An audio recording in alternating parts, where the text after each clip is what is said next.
If you're watching this, that means your cat is completely comfortable in their harness and you're all ready to add the leash into the equation.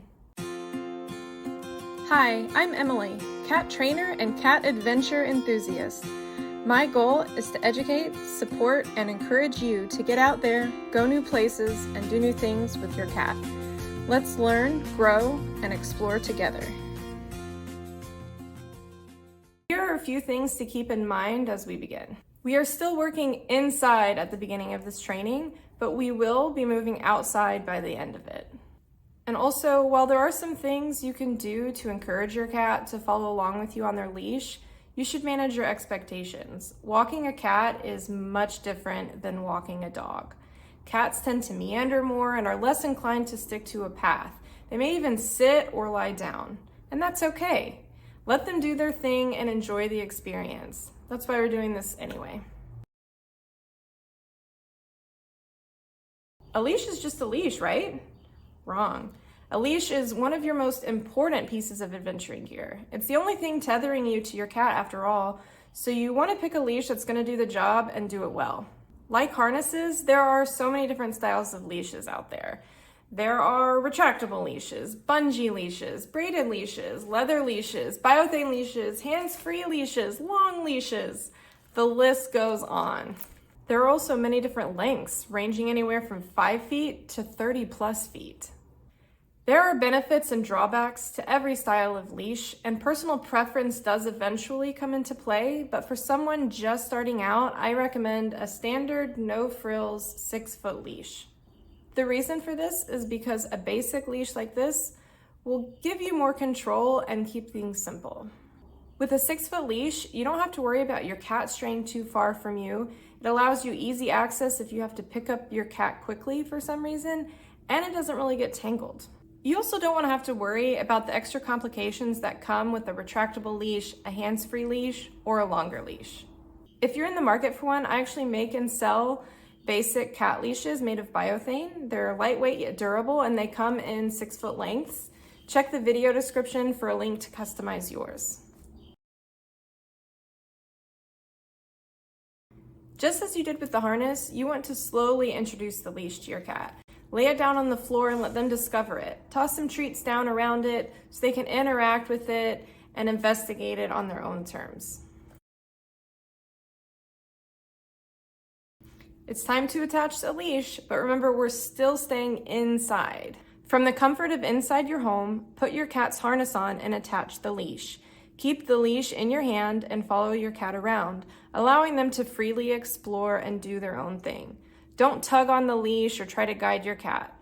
Also avoid letting the leash drag on the ground, as that can be frightening. Praise and reward with treats. Before we go further on your cat's adventure journey, we want to make sure that you understand how to handle the leash properly. Though many people put a lot of emphasis on finding an escape-proof cat harness, the truth is there isn't one. I talk more about this in this video. Though having a secure and properly fitted harness is important, the way you handle the leash is equally important, if not more important. Once you've attached the leash to your cat's harness, you always want to make sure that you're positioned behind your cat so that there's no forward tension pulling on the leash. If there's any forward tension, it makes it a lot easier for your cat to slip backwards out of their harness. This graphic is a good illustration of how to properly position yourself and the leash in relation to your cat so you can more effectively prevent harness escapes.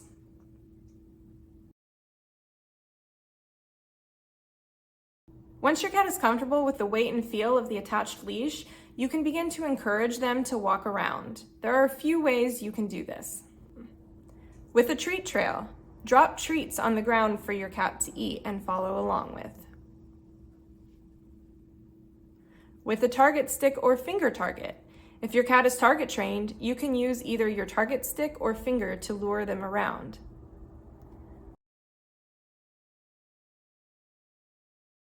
With a wand toy or lure, grab your cat's favorite wand toy and lead them around the house.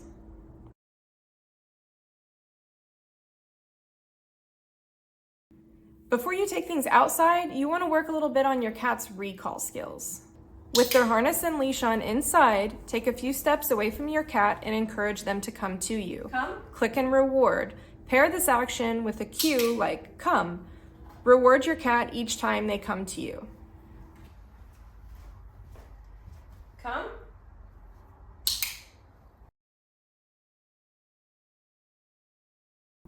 Once your cat is comfortable with both their harness and leash, it's time to take things outside. Gear up and head out the door with your cat and treats in hand. Be sure to choose the door that leads to the quietest area possible. And you want to make sure you pick up and carry your cat out the door so that they don't learn to cross the threshold themselves. This, among other things, can help prevent future door dashing. Take just a step or two outside your door and put your cat down. Understand that if this is their first time outdoors, they might quickly be overwhelmed or stressed. Give them some treats, pets, and praise to reassure them and to create a positive experience. But if they seem too overwhelmed, go back inside and try again another time. Repeat this process, never going further than a couple steps from your door. You want to be able to quickly retreat back inside if needed. These outdoor trips shouldn't be more than a couple minutes long. You are gradually introducing your cat to the outdoors, so take things slowly and pay attention to their body language.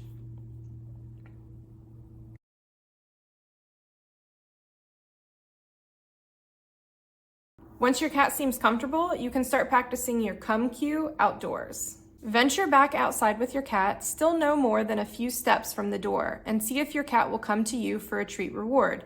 Repeat this several times to reinforce the training.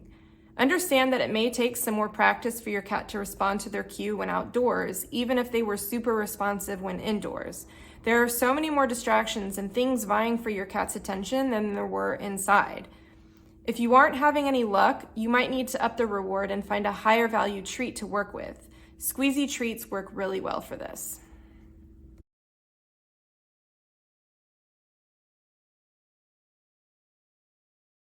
When your cat is comfortable and confident outside and they're reliably coming to your come cue, then you can start venturing a little bit further away from your door.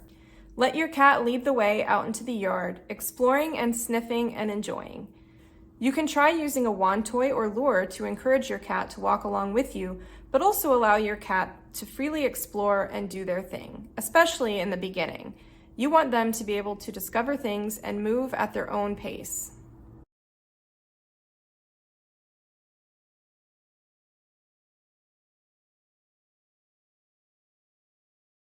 Now that your cat is comfortable in your yard, you may be considering going to other locations. While I'm definitely a big supporter of cat adventures of all kinds, I want to caution you not to move too quickly. Cat adventuring doesn't have to mean going on hikes, camping trips, and other big elaborate adventures. Simple backyard outings are incredibly enriching and fulfilling for your cat.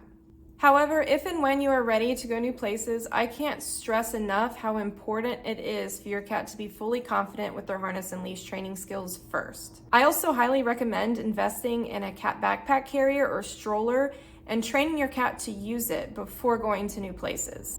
Cat backpacks, strollers, and carriers are extremely useful tools for introducing your cat to new environments and situations. Check the video description below for a link to my blog post on backpack training.